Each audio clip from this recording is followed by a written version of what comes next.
From adversity comes success. Yes. I think. Comes character for sure. Character and success, yeah. Yeah, character for sure. I mean, it doesn't exist without some sort of adversity.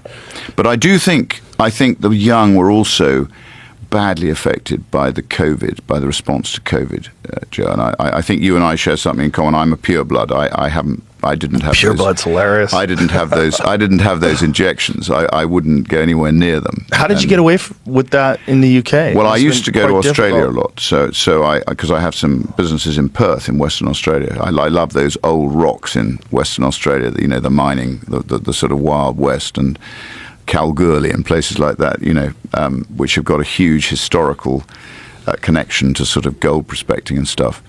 So I stopped traveling because it was very difficult to travel. But I don't know about you, I found the lockdown profoundly concerning. I thought things that I thought were the norm, I was losing everything that made sense. Yeah.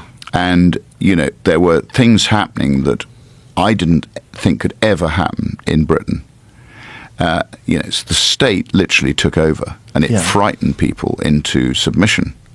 Same as America. And the young people suffered most because, they didn't have the opportunity to socialize and to your point, discuss ideas and get at the truth. They were literally locked up.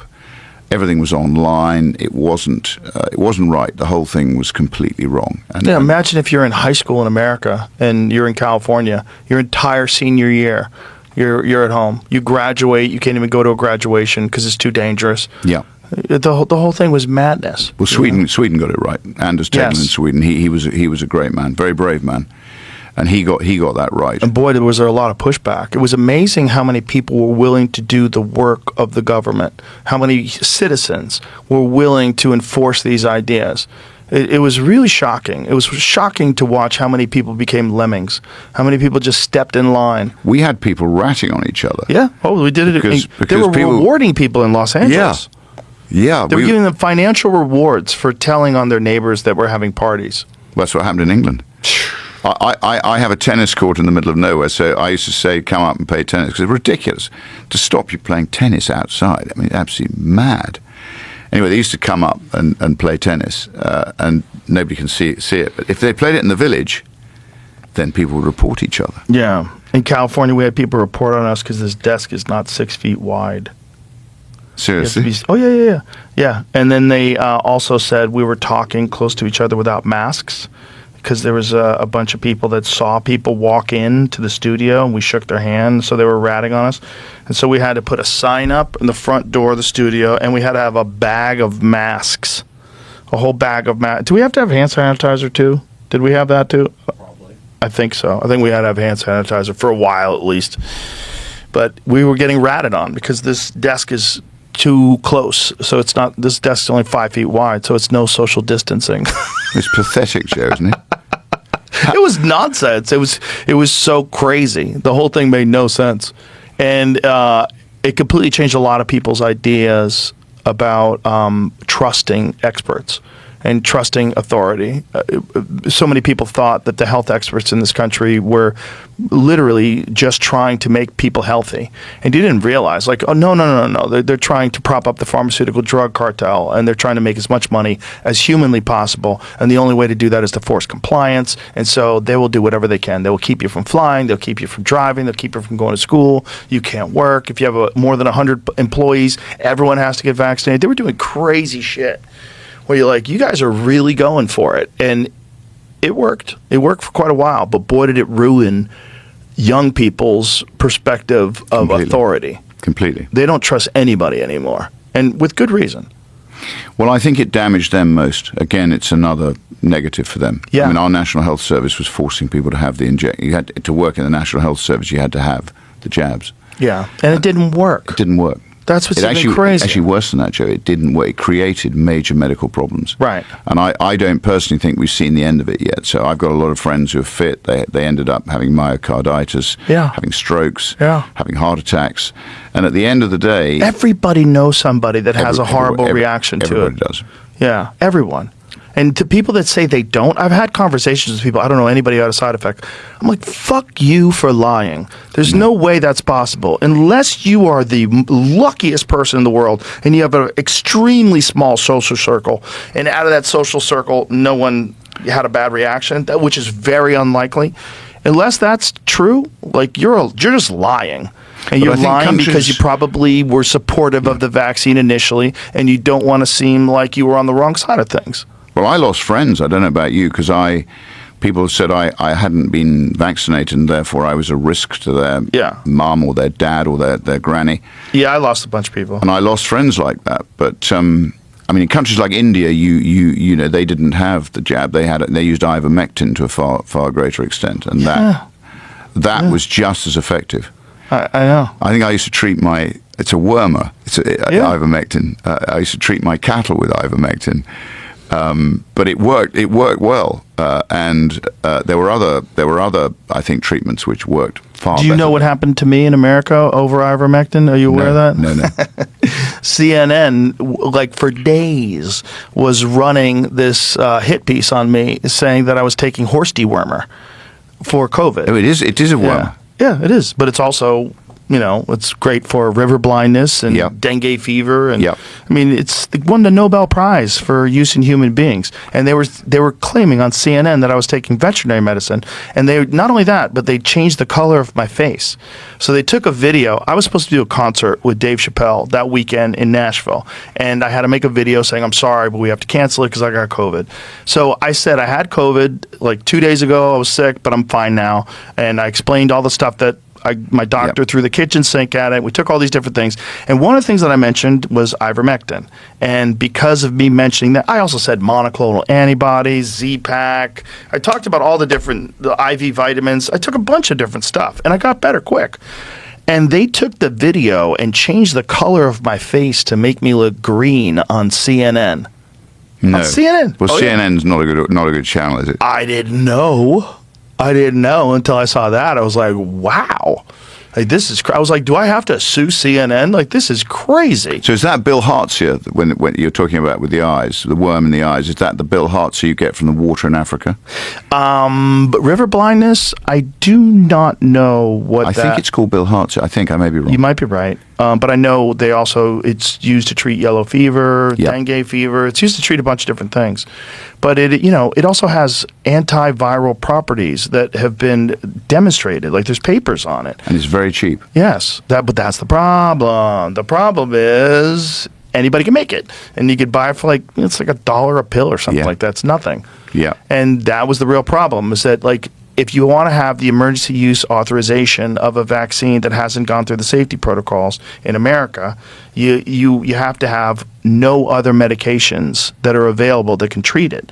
So the reason why they went after me on CNN was because clearly I was doing okay. It was 3 days later, and I said I never got vaccinated. So here's all the stuff that I took, and now I'm fine. And they went crazy, and it was this concerted campaign to try to destroy me. Neil Young took his music off Spotify because he said that he was unsound. Because he said that I was promoting vaccine misinformation, and he probably believed that. He probably did believe that, but he didn't know what the fuck he was talking about. He's another old boomer that just watches the news. Yes, I did used to like his music when I was at school, though, didn't you? I still love it. I still listen. I don't care. Yeah. I mean, I even told a story when I made the video about how when I was at a Neil Young concert, I was working at a Neil Young concert, actually, when I was 19. And that was the last day on the job because a riot broke out. And I was like, I'm a huge Neil Young fan. Like, I don't care. He just doesn't know. Someone told him this, or he really thinks he's doing the right thing by removing his music. Like, okay. But what you're doing is you're supporting this machine that is lying to people and telling people the only way to get through this is to get vaccinated. When in fact, there's like Uttar Pradesh in India where there was just very low instances of COVID fatality. All of it was through ivermectin. Yeah, they had amazing success with just ivermectin. But again, I think the state knows that it's caused damage. I just don't think they can admit it at the moment. No, they're not going to admit. They're never going to admit it. They just gloss over it and move on. And some of the same people that were promoting that shit on the news, they still deny it. They still deny it. And they've lost debates. Like Chris Cuomo got destroyed by my buddy Dave Smith because of it. Like they're in denial of like the things that they were actually saying. Yep. It's like fluoride in water and folic acid in bread and all this sort of all stuff. that shit. It's all terrible. It's sort of man getting high on his own supply, isn't it, really? Well, it's also a business. That's the real problem, is that there's lobbies in this country that, they want to continue making money the same way they've been making money. Yeah. And one of the ways they do it in America is they advertise on the networks. So the pharmaceutical drug companies all advertise on all these networks, and they're an enormous part of the advertising budget. I know in England, that's not legal. And it's only legal in America and in New Zealand. Those are the only two countries that allow pharmaceutical drug companies to advertise on television. But what it effectively does is it stops all criticism of any side effects. There's no stories on heart attacks. There's no stories on strokes. No stories on myocarditis. Now, if they weren't advertising, and then someone was making money off of something that was killing people, that's the news. Yeah. The news would be all over it. But they have effectively ruined their own reputation by turning a blind eye on something that everybody knows. But do you think they're turning a blind eye? I think they know. I think they know, but they can't admit it. The individuals most certainly must know someone who got something from COVID, from the COVID shot. Someone who had a stroke, someone who's got a neurological condition. I know way too many people for you to not know anybody. I have two people that I know that have pacemakers now. There's a lot of weird, horrible side effects that happen from that. If you don't know anybody that had one, I don't believe you. Well, I know loads. I mean, my sister-in-law had myocarditis. I've had a friend, my best friend had a stroke literally a week after having the jab. People have had problems with heart arrhythmia. Yeah. All sorts of stuff. And there's been some issues with blood too. Yeah. So look, I think, as usual, money probably goes to the root of it, Joe. Absolutely. And we had something in the Britain called the nudge team, which basically was, how the government thought that was okay. It's a bit like when I was in football, people were hacking my phone and thought that was okay. But with the nudge team, it was to nudge people into accepting the lockdown. And it was effectively very clever manipulation of the population. So look, you can't believe that the state thinks that's okay, but they did. They did. Yeah, they did, and they did it in America depending on which city you were in, to various extents, varying extents. California was bad. It was real bad. They closed down all the comedy clubs. They lost 70% of all the restaurants in Los Angeles. It's crazy. Yeah, a great place to live, California, though. What's that? It's a great place to live, California. Beautiful. That's why people still tolerate it. If California had the weather of Seattle, it would be empty. It would, yes. You know what I mean? It's like the reason why people are still there is because, God, it's so amazing. And there's so many cool people there, and it's so nice, and the weather's incredible, and the views, and you could be at the ocean, and then 2 hours later you're in the mountains. It's an amazing place. It's an amazing place. I went filled there. with dumbasses. Yeah, it was socialist, Joe. Unfortunately, it's been permeated to socialism. That and grifters pretending to be socialists. They're essentially those people with the wolf, with the sheep wrapped around them. That's a large society. Yeah, that's a large portion of the government in Los Angeles and a large portion of the government in California in general. And the way you know this is how wealthy those fucking people are, and how it doesn't make sense how they're so wealthy. You're making how much a year, and you're worth how much? Crime. Yeah, crime. They're doing crime. Well, one of the things that happened very recently is they just announced that the governor of California, one of the people on his staff had been wearing a wire for over a year. Did you see that story, Jamie?